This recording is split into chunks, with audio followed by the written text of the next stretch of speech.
NEET exam పెట్టారు. Paper leak అయిందన్న విషయం బయటకొచ్చింది. ఆ ఎగ్జామ్‌ని రద్దు చేశారు. మళ్ళీ ఎగ్జామ్ పెట్టారు. ఆ ఎగ్జామ్ రిజల్ట్ కూడా వచ్చింది. మన తెలుగు వాళ్ళకి కూడా అనేక ర్యాంకులొచ్చాయి. ఇదంతా ఒక పక్కన జరిగిపోతూనే ఉంది.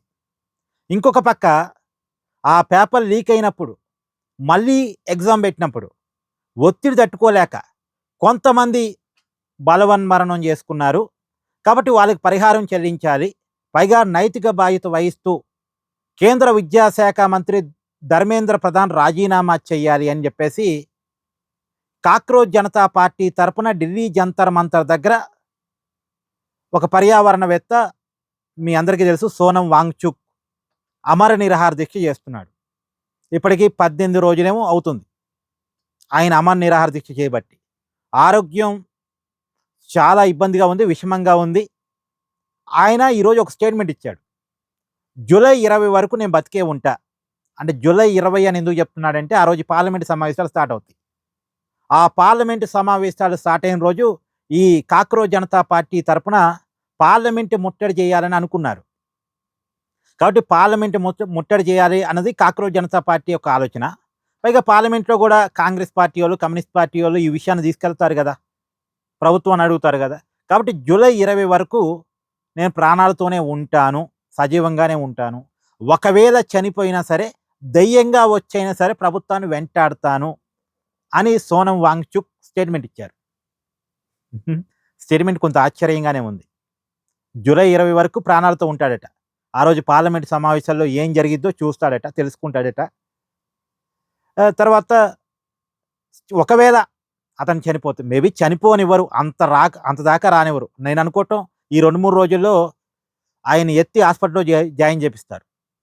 బలవంతంగానైనా ఫ్లూయిడ్స్ ఎక్కిస్తారు. ఆ అమర నిరాహార దీక్షని కొనసాగనివ్వరు. అది జరిగేది కాదు. ఒక మనిషిని చనిపోనివ్వరు. అది జరిగే పని కాదు. చూస్తున్నారు, ఇప్పటిదాకా చూస్తున్నారు. నేను అనుకోవడం పెద్దగా ప్రజా మద్దతు లేదు కాబట్టి ప్రభుత్వం కూడా చూసి చూడనట్టు ఉందేమో.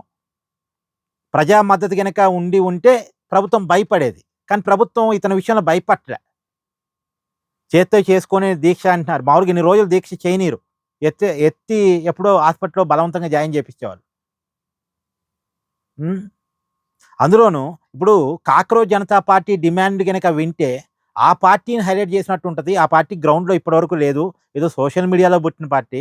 ఇప్పుడు ఆ డిమాండ్‌ని గనక ప్రభుత్వం పరిష్కరించిందనుకోండి, ఇప్పుడు కాక్రోచ్ జనతా పార్టీ వల్లే ఈ డిమాండ్ పరిష్కారం అయినాయి అంటారు గదా! ఇప్పుడు ధర్మేంద్ర ప్రధాన్ రాజీనామా చేశాడనుకోండి, ఇది కాక్రోచ్ జనతా పార్టీ విజయం అని ఆ పార్టీ చెప్పుకుంటది. కేంద్ర ప్రభుత్వం మెడలు వంచామని చెప్పుకుంటారు. మోడీ మెడలు వంచామని చెప్పుకుంటారు. అంటే ఆ క్రెడిట్ వాళ్ళకి ఇవ్వటం ఇష్టం లేక వాళ్ళ దీక్షని ప్రభుత్వం పట్టించుకోవట్లేదేమో నేను అనుకుంటున్నాను. కాకపోతే ఇప్పుడు వీళ్ళెవరూ డిమాండ్ పెట్టకముందే ధర్మేంద్ర ప్రధాన్ తన పదవికి రాజీనామా చేసుంటే చాలా విజ్ఞతగా ఉండేది. చాలా గౌరవంగా ఉండేది. అందులోనూ ఎవరైతే చనిపోయారు అనుకుంటున్నారో వాళ్ళ కుటుంబాలకు పరిహారం చెల్లిస్తే ప్రభుత్వానికే మంచి పేరు గదా! దీన్ని ఎవరు అడిగేదాకా, దీక్ష చేసేదాకా, దానివల్ల నెగెటివ్ రిజల్ట్ వచ్చేదాకా ఎందుకు చేసుకోవాలి బీజేపీ? గతంలో కూడా అంతే. రైతు చట్టాల వల్ల పంజాబ్‌లో అధికారం, అంటే పంజాబ్‌లో బీజేపీ ఏం పెద్ద పార్టీ కాకపోయినప్పుడు కూడా ఇవాళ బీజేపీ పంజాబ్‌లో డల్ కావటానికి, అంటే నార్త్ ఇండియా మొత్తం బీజేపీ అధికారంలో ఉన్నప్పటికీ ఒక పంజాబ్‌లో మాత్రం బీజేపీకి అధికారం రావట్లే. కారణం ఏందంటే అప్పట్లో రైతు చట్టాలు. కొన్ని విషయాల్లో మొండిగా పోతే బీజేపీకే నష్టం. సో, ఈ విషయంలో కొంత హెచ్చుతగ్గులు చేస్తే బావుంటదేమో. అందులో ఇప్పుడు సోనం వాంగ్‌చుక్ కూడా ఇక దీక్ష చేస్తే వాల్యూ లేదు. అయిపోయింది. ఆల్రెడీ నీట్ ఎగ్జామ్ మళ్ళీ పెట్టారు. మళ్ళీ రిజల్ట్ వచ్చింది, అయిపోయింది. ఇక దాని మీద మళ్ళీ దీక్ష చేసినా ఇక జనానికి ఎక్కే సబ్జెక్ట్ కాదు. ఆయన దీక్ష విరమించాలి. బీజేపీ వాళ్ళు కూడా ఒక విషయాన్ని గమనించాల్సింది ఏందంటే, అనవసరంగా కాక్రోచ్ జనతా పార్టీని లైవ్‌లో పెట్టుకుంటున్నారు. వాళ్ళే పెట్టుకుంటున్నారు. ఎప్పుడో ధర్మేంద్ర ప్రధాన్‌ని రాజీనామా చేపిస్తే అయిపోయి ఉండేది. ఆ చనిపోయిన కుటుంబాలకు పరిహారం చెల్లిస్తే అయిపోయి ఉండేది. ఏమంటారు? కామెంట్ చేయండి.